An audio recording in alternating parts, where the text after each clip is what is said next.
Except for the home loan, we never had debts.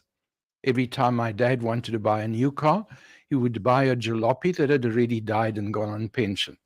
He then took it apart to bolt size pieces, put it together, and that's how we managed. The first time I went to a restaurant, I was 18 years old. I had no idea what I was supposed to do.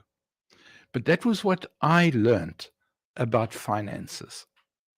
So when I announced to my family that I was going to go and become an auditor and went off to university, it was rather scary.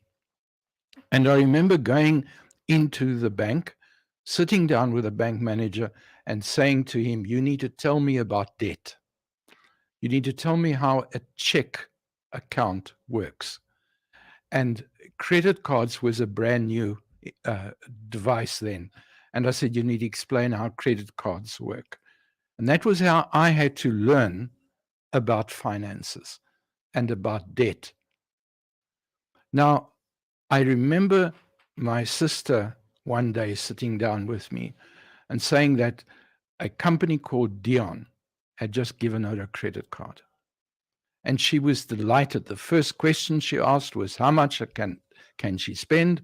She and her husband went off to the shop and spent to the limit of the credit card. 30 days later, the account came, and then she had 30 days to pay. She never paid it at the end of the 60th day because by then her budget hadn't allowed for it. A month later, the credit card was cancelled. And again, it was because we learnt from my dad that everything had to be paid cash. We didn't know how to manage debt. So when people get into trouble, it's because typically they spend more than they're earning. That is the problem. Then, because they don't have enough income, they supplement that income by making debt. So now your problem becomes bigger. Now you've got to start paying back the debt.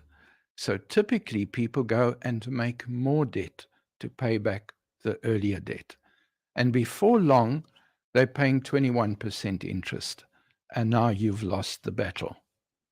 And some listeners, when they contact me, have so much debt that their salary is less than the interest on the debt. Now, there are laws in place to protect people like that, and it's called a debt review. But for some reason, people see debt review as a punishment. It's not a punishment. It's designed to give you a break while you learn how to manage your finances. And that's what it's all about. So rather than focus on increasing funds to be able to fund your lifestyle, there are a couple of things you can do. But the issue is you have to focus on reducing your expenditure.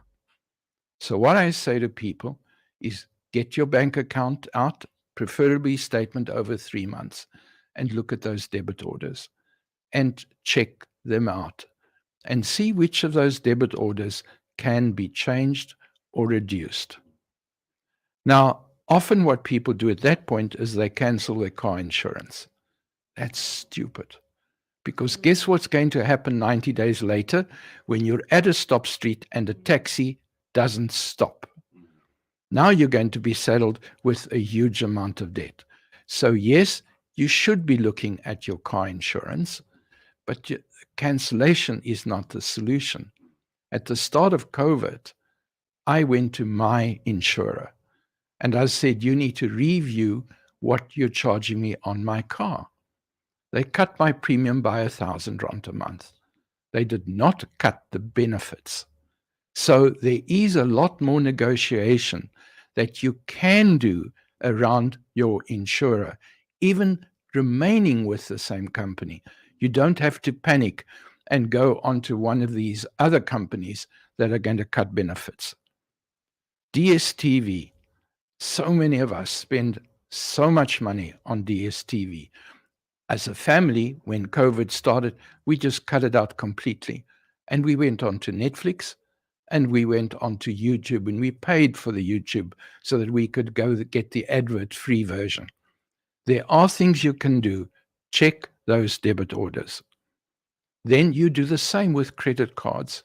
You sit down with 3 months worth of credit card and you go through each and every item. And the question is, would I do it again today? If I would spend that amount, I put a tick on it and it's fine.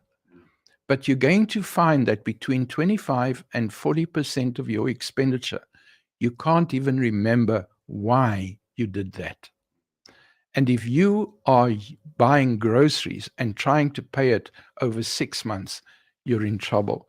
You need to deal with it.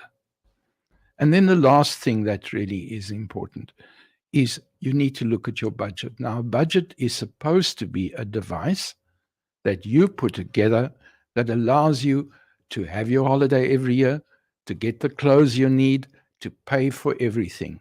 And most of us see a budget as a punishment because we put together a budget in an unrealistic way, and then we don't get anywhere. The important thing that each of us have to realize, if we make a mistake and we get into debt and we're able to learn from that mistake, then it is an opportunity of learning and it is a positive experience. But if we curl up and we go into guilt and we start beating ourselves up, then we're going to lose. So to the listener who contacted me yesterday, who wants to sell his house because he owes equivalent of 50% of his monthly salary, that is fear controlling him. That is not the way that you deal with debt. There are people who can help. If your financial planner is not competent, change the financial planner. But debt can be a learning experience, and it can be an opportunity of us being set free and experiencing life after debt. Have a good day. Thank you so much, Nico Kleynhans. Really appreciate you chatting to us this morning about